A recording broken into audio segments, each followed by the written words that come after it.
Bonjour à tous, c'est Edre et bienvenue dans cette troisième vidéo sur la trigonométrie où on va parler ici de trigonométrie dans le cercle. Ça veut dire qu'on va définir sinus, cosinus, tangente pour un angle réel. Donc jusqu'à présent, quand on était dans les triangles rectangles, on ne pouvait définir que sinus, cosinus, tangente à partir d'un des angles aigus du triangle rectangle. Donc les angles étaient compris entre 0 degré et 90 degrés. Ici, on va pouvoir parler maintenant d'angle réel, c'est-à-dire aussi bien un nombre négatif 0 ou plus de 360 degrés, ça ne va plus poser de problème.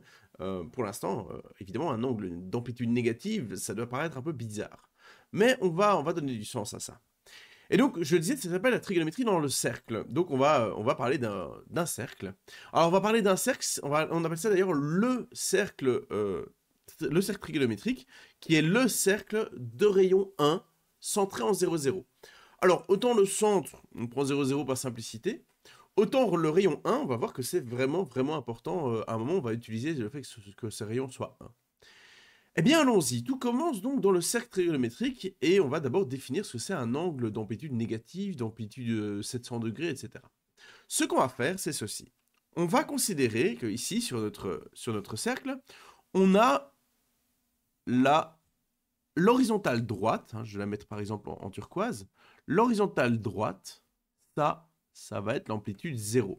Autrement formulé, si je veux commencer à voir une amplitude, je commence à 0 et puis j'ouvre pour l'ouverture correspondante.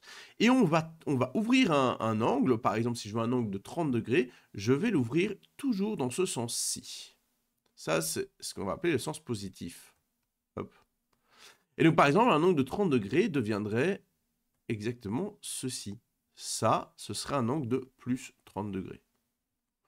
Voilà, et donc forcément, dans l'autre sens, en faisant ça, en se mettant d'accord sur un sens d'ouverture pour le sens positif, automatiquement on a un sens d'ouverture pour le sens négatif, et on a déjà donné du sens à un angle de moins 30 degrés, ce qui veut dire simplement que l'angle est ouvert dans l'autre sens.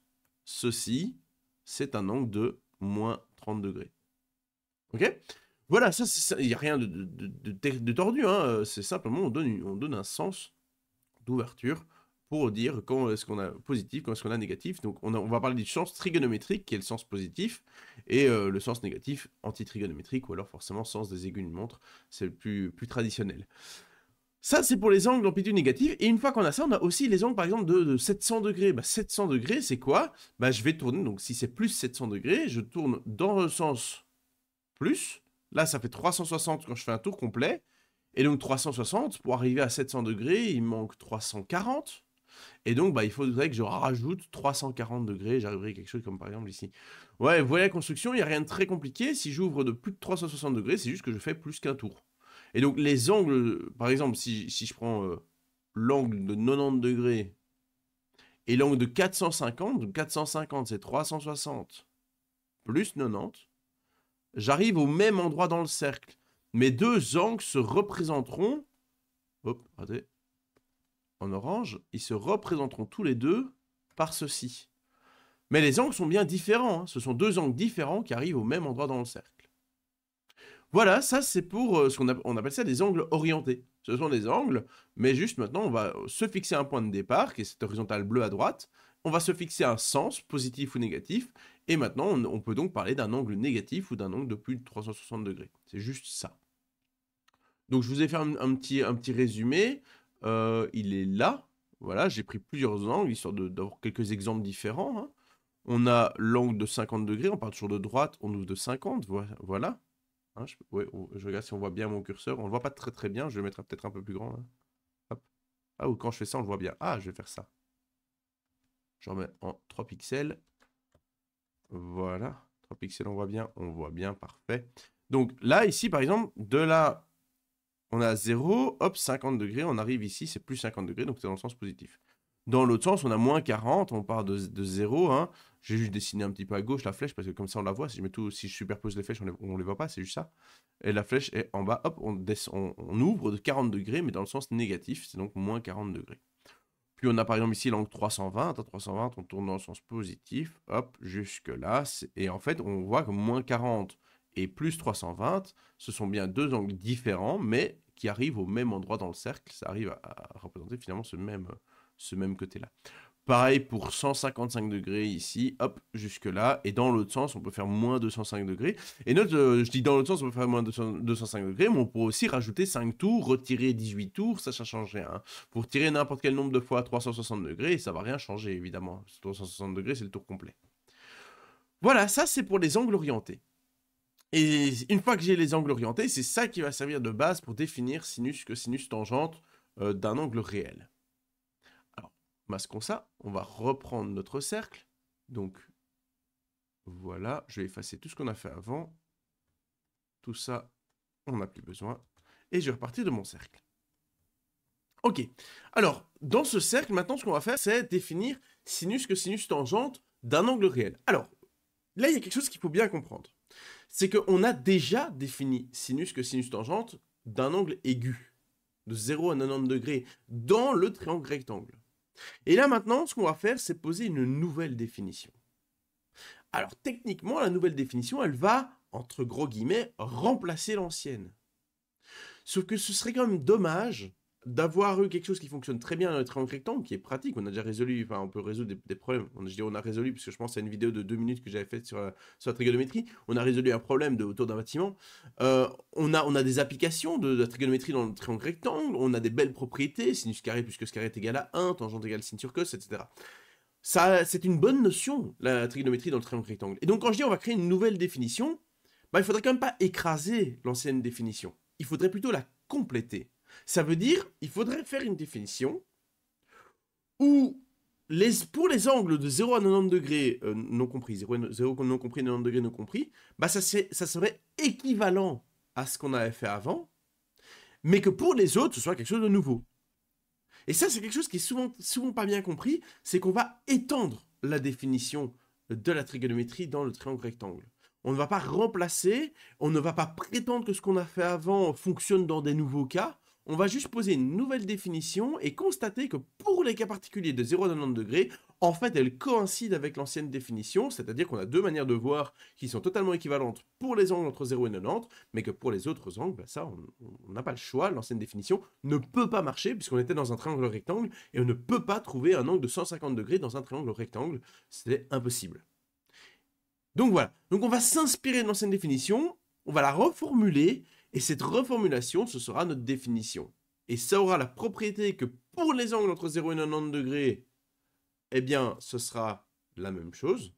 Et pour les autres angles, eh bien, ce sera nouveau. Et évidemment, l'espoir là-dedans, c'est qu'on ait bien fait une bonne extension. Ça veut dire que les propriétés ne soient pas jetées à la poubelle. Ça, c'est pour la vidéo suivante. Il y a des propriétés qui vont être adaptées et des propriétés qui marchent toujours. Allons-y. Donc, la première chose à faire, on l'a dit, ça va être bien comprendre ce que ça donne dans le cercle, l'ancienne définition de la trigonométrie dans le triangle rectangle. Par exemple, je vais donc me baser sur un angle entre 0 et 90 degrés, et par exemple, on va prendre un angle d'environ 40 degrés, hop, comme ceci. Voilà un angle d'environ 40 degrés, on va l'appeler alpha, comme on avait fait dans l'autre. Et on va maintenant regarder, on a besoin d'un triangle rectangle pour appliquer l'ancienne définition. Donc là, ce que va faire, c'est faire l'ancienne définition, et puis reformuler ça, et puis admettre une nouvelle. Pour motiver la nouvelle. Donc là, on a besoin d'un triangle rectangle. Eh bien, ce qu'on va faire avec notre angle, c'est qu'on va compléter avec abscisse et ordonnée. On est dans un système d'axes, avec un axe X, un axe Y, et donc on va compléter pour avoir un triangle rectangle. Donc ce triangle-là, il est bien rectangle. Et maintenant, je vais regarder mon ancienne définition. On va commencer avec sinus et cosinus. Commençons par exemple avec le sinus. Sinus alpha, selon l'ancienne définition, c'était opposé sur hypoténuse. Rappelez-vous, SOHCAHTOA, SOH. Et donc ici, l'opposé, ce serait celui-ci. Et l'hypoténuse, c'est celui-ci. Sauf que, n'oubliez pas, on est dans le cercle trigonométrique, le cercle de rayon 1. Donc l'hypoténuse, on connaît sa longueur. C'est 1. Ce qui veut dire qu'en fait, le sinus, bah, c'est l'opposé. C'est opposé divisé par 1. Donc en fait, l'opposé, là qu'on a écrit le O, bah, en fait, cette longueur-là, c'est le sinus. La longueur de ce morceau vertical, là, c'est le sinus. Et en fait, cette longueur de partie verticale, si vous regardez ce point-ci, je vais mettre en couleur parce qu'il est important, ce point-ci. Je vais mettre en turquoise. Ce point-ci, eh bien, il a deux coordonnées. Eh bien, l'ordonnée de ce point, c'est le sinus. Ça, c'est selon l'ancienne définition. Pareil pour le cosinus. Regardons, on a cosinus alpha, c'est adjacent sur hypoténuse, et la même raison, c'est que l'hypoténuse, c'est 1. Donc ça veut dire que le cosinus alpha, c'est adjacent sur 1, donc c'est adjacent. Ici, dans ce triangle rectangle spécifique, celui dans le cercle trigonométrique où l'hypoténuse, c'est 1. Et donc le cosinus alpha, c'est la longueur du côté adjacent. Donc ici, c'est le cosinus alpha. Cette longueur, je parle bien de la longueur de là jusque là. Hein. Cette longueur-là, ça, c'est le cosinus. Eh bien, ceci, ce côté adjacent, je peux aussi le formuler en disant que c'est l'abscisse de mon point turquoise, là. Et donc, ça veut dire que selon l'ancienne définition, eh bien, il se trouve que dans ce cercle trigonométrique, je pourrais formuler soit que le sinus, c'est l'opposé sur l'hypoténuse, soit que le cosinus, c'est l'adjacent sur l'hypoténuse, ou alors, de manière totalement équivalente, je pourrais dire que le cosinus, c'est l'abscisse de ce point turquoise. Donc, le point turquoise, c'est l'intersection entre le côté intéressant de l'angle, pas 0, et le cercle. Et le sinus, c'est son ordonnée. Eh bien, cette formulation-là, ça va être notre nouvelle définition. Pourquoi ça? Parce que cette nouvelle définition, elle parle juste d'un côté de l'angle et son intersection avec le cercle. Ce point-là a une abscisse et une ordonnée. Son abscisse, c'est le cosinus, son ordonnée, c'est le sinus. Dans cette formulation-là, telle que je viens de le dire là, je n'ai jamais parlé d'un triangle. Et donc, cette définition va fonctionner même quand il n'y a pas de triangle. Je pense par exemple à un angle de 90 degrés. Un angle de 90 degrés, bah, je ne peux même pas faire un triangle. Hein. L'angle, il est parfaitement vertical. Donc, si je fais cette même construction que je viens de faire, bah, il n'y a pas de triangle. Mais ça ne m'empêche pas d'avoir un point d'intersection avec le cercle et de pouvoir calculer son cosinus et son sinus. Le cosinus, par exemple, c'est l'abscisse de ce point-là. L'abscisse du point sur le cercle. Quelle est l'abscisse de ce point-là? C'est 0.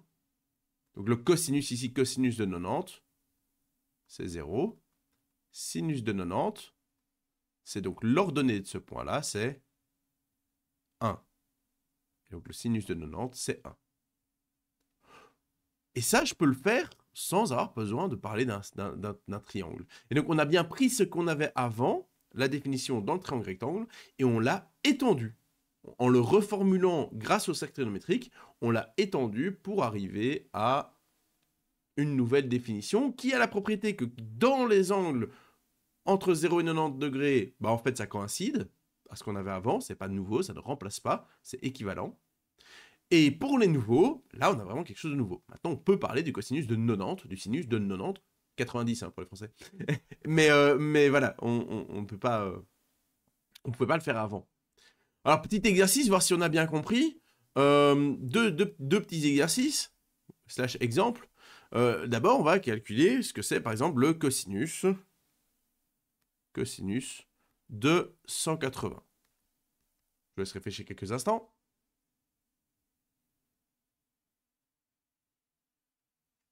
Alors, vous pouvez mettre pause si vous n'avez pas encore assez de temps. Je vais le faire en orange. Donc 180 degrés, je parle toujours bien de l'horizontale droite. 180 degrés, c'est donc un demi-tour. Donc l'angle de 180 degrés, je l'ai tracé ici en orange. Ensuite, je regarde l'intersection avec le cercle. C'est ce point-là qui va nous intéresser. Son abscisse, c'est le cosinus. Son ordonnée, c'est le sinus. Et donc ici, on demandait le cosinus, donc l'abscisse. Et l'abscisse de ce point orange, c'est moins 1. Et si vous voulez, le sinus de 180, bah, son ordonnée, c'est 0. Ça, c'est le sinus, c'est pas ce qui était demandé. Donc le cosinus, ce qui était demandé, c'était moins 1. Autre question, dans le même style, le sinus de moins 90. À vous.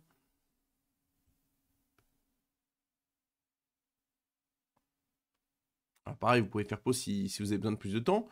Moins 90, il faut qu'on commence à 0, à l'horizontale droite. Ensuite, on ouvre de 90 degrés dans le sens négatif. Et on arrive ici à la verticale vers le bas. Et donc, je regarde l'intersection entre ce côté de l'angle et le cercle. Ce point mauve, il a une abscisse, c'est le cosinus. Il a une ordonnée, c'est son sinus. Ici, on demande le sinus, donc l'ordonnée de ce point mauve. Et donc, l'ordonnée de ce point mauve, c'est moins 1. Et son abscisse, c'était 0. Ici, on demandait le sinus, donc l'ordonnée, c'était moins 1. Voilà, alors j'ai pris évidemment les points cardinaux qui sont les exemples les plus faciles pour commencer, mais on peut aussi par exemple poser des questions du style quel est le signe? Ça va être difficile d'estimer, on peut estimer graphiquement, mais c'est pas le but ici. Quel est le signe? Est-ce que c'est positif ou négatif ou nul éventuellement pour par exemple le cosinus de 120 degrés?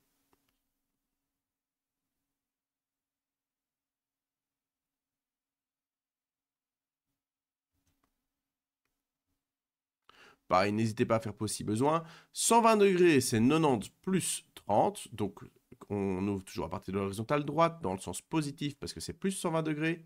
Et donc, on a ceci. Ça, c'est 120.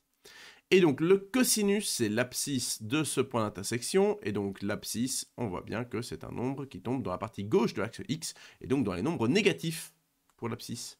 Et donc, ceci, c'est un nombre négatif. Dernier exemple du même style. On peut par exemple prendre le sinus de moins 225.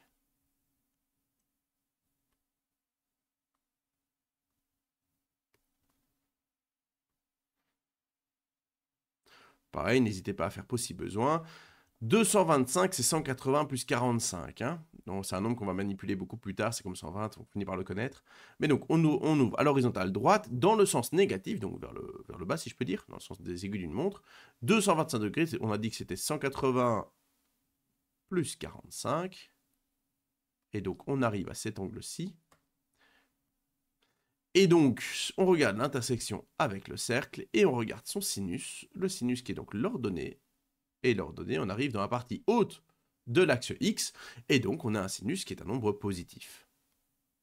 C'est bête à dire, mais c'est pas trop compliqué de lire le signe. C'est une bonne manière de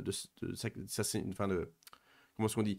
S'approprier, voilà. S'approprier la définition, c'est une bonne manière de s'approprier la définition, mais ça permet aussi d'avoir un esprit critique. Plus tard, quand vous ferez des calculs avec du sinus cosinus, bah, pouvoir se dire, tiens, est-ce que ma réponse est plausible? Bah, c'est bête, mais c'est vraiment important. On verra dans les vidéos suivantes des angles associés, eh bien c'est quelque chose qui est très important de savoir vérifier sa réponse si c'est plausible. Et si ce qu'on vient de faire, plus tard, on va pouvoir calculer ça, que sinus 120 et sinus de moins 225, mais c'est important, là on sait déjà le signe, alors qu'on a finalement pas fait grand-chose, on a juste défini ce que c'est sinus cosinus. Alors justement, on a défini sinus cosinus, on va définir aussi la tangente. Donc je vais me faire un peu de place, je vais masquer tout ça. Je me fais un nouveau calque pour écrire, et on va pouvoir maintenant parler de la tangente. Et on va faire exactement le même raisonnement. On va d'abord partir de l'ancienne définition pour un angle entre 0 et 90. Donc je me donne un angle entre 0 et 90, voilà, à peu près 30 degrés. Et je vais, ça c'est mon angle alpha, et je vais regarder ce que c'est la tangente. Alors la tangente de alpha, c'est opposé sur adjacent. L'idée, c'est qu'on va pas faire le même triangle rectangle que juste avant, simplement parce que ni l'opposé ni l'adjacent ne sont des valeurs qu'on connaît spécialement. Mais on va prolonger de manière à ce que l'adjacent soit 1. Donc on va faire une droite verticale ici. Alors donc c'est la droite d'équation x égale à 1, qu'on appelle parfois l'axe des tangentes, pour des raisons tangentes. Et donc, on va donc maintenant prolonger un angle c'est un côté qui est infini, mais on va le dessiner jusque arriver ici à l'intersection avec l'axe des tangentes. Je vais me reprendre un petit peu de couleur turquoise, comme j'avais pris la couleur turquoise avant pour le point. Voilà. Ce point-là, c'est ce point-là qui va nous intéresser. J'ai évidemment un triangle rectangle, puisque ici, c'est tout à fait un angle droit. Et on va appliquer maintenant la définition de la tangente. Tangente, donc la tangente de alpha, c'est l'opposé sur l'adjacent. Sauf que maintenant, l'adjacent, comme on a pris un triangle rectangle où on a été, on va dire, jusqu'au bout du cercle quelque part, hein, on a pris l'adjacent, ici, c'est le rayon du cercle, c'est 1. Donc ça veut dire que ma définition de tangente qui est opposée sur adjacent, on arrive à opposer sur 1. Et donc, c'est juste l'opposé. Et donc, en fait, l'opposé qu'on a écrit là, en fait, ça, c'est la tangente. Ok, donc la tangente, c'est bien de là à là, c'est la longueur de ce morceau-ci, et en fait, la longueur ici correspond bien à quelque chose de positif, une longueur c'est positif, mais de nouveau, on va reformuler ça sans utiliser le triangle, on va dire, tiens, cette longueur-là, la tangente, il se trouve qu'elle correspond à l'ordonnée de ce point-ci. Donc là, ce qui m'intéresse, c'est pas l'abscisse, je m'en fous de l'abscisse, ça va être l'ordonnée. Donc ça va être ici la tangente qui est l'ordonnée du point d'intersection entre le côté de l'angle, oui, mais plus avec le cercle, ça c'était le sinus, mais maintenant avec cette droite x égale à 1 qui est l'axe des tangentes. La tangente, c'est l'ordonnance. Alors là, il y a quelques questions à ouvrir en plus, parce qu'il faut... Enfin, on parle d'intersection avec l'axe des tangentes. Autant l'intersection avec le cercle, c'était clair, je n'ai pas du tout justifié que à chaque fois que j'ai un angle, j'ai bien une intersection avec le cercle. Il n'y a pas de souci. Parce que le cercle, entre guillemets, fait le tour. C'est un cercle, quoi. Par contre, l'axe des tangentes, c'est une droite, et on peut être parallèle à une droite. Il se pourrait qu'on n'ait pas d'intersection avec la droite. Par exemple, est-ce que vous voyez les angles qui vont poser problème, les angles pour lesquels il n'y aura pas d'intersection avec l'axe des tangentes? Ce sont les angles de 90 et de 180, pas de 180, 90 et 90 plus 180. Donc ça veut dire lui, et puis tous les demi-tours supplémentaires. Donc, par exemple, 90 plus 180, ça fait 270, ou dans l'autre sens, je pourrais retirer 180, ce qui arrive à moins 90, et ainsi de suite. À chaque fois que je parle de 90 et que je rajoute n'importe quel nombre entier de fois 180, j'arrive sur une de ces deux... il y en a deux, hein, je parle de ceux qui parlent de 0,0 jusqu'au cercle, hein, les deux morceaux, les deux angles que j'ai tracés rouges. Et ces deux angles-là n'ont pas d'intersection avec l'axe des tangentes. Est-ce que c'est un problème? Bah, je sais pas. Là, pour l'instant, il faut des arguments. Pour l'instant, j'ai échoué à définir correctement la tangente de 90 degrés. On a donc deux choix. Soit on crée une définition, on s'arrange pour donner quelque chose qui ait du sens, pour dire, voilà, on se met d'accord que tangente de 90 degrés, ça sera autant. Et soit on se dit, bah, c'est pas grave, tant pis, c'est pas défini, c'est pas défini. C'est comme il y a des opérations en maths qui ne sont pas définies. Hein. Racine d'un nombre négatif dans les réels, c'est pas défini. Division par 0, c'est pas défini. Ça ne pose pas de problème. La question est plutôt, est-ce que c'est une bonne idée de le définir?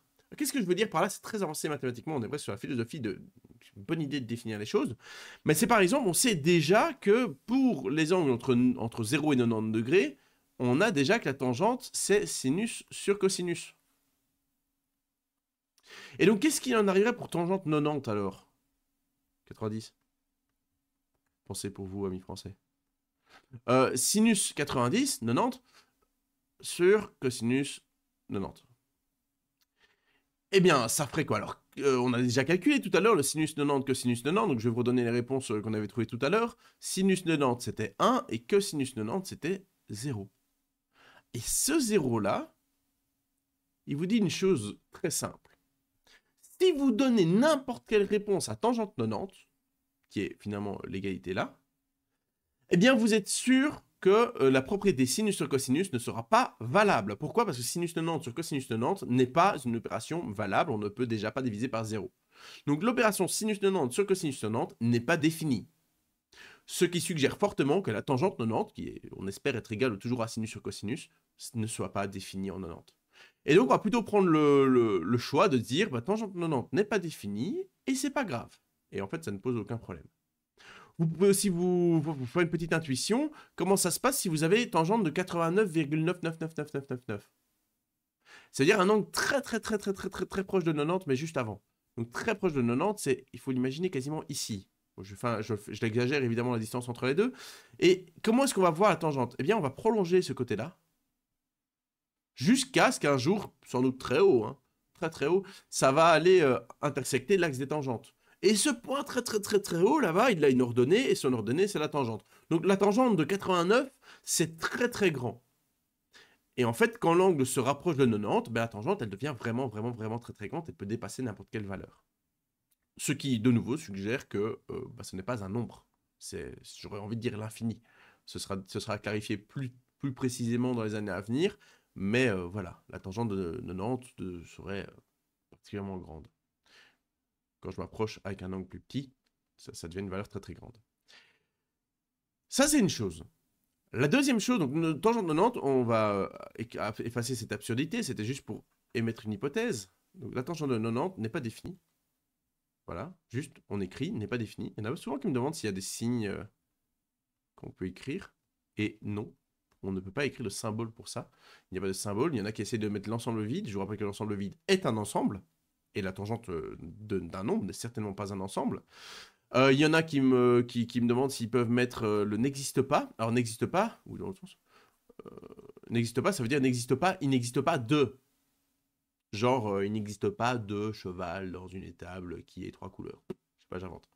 Voilà, mais non plus, c'est un quantificateur, ce n'est pas non plus un symbole pour écrire un n'est pas défini.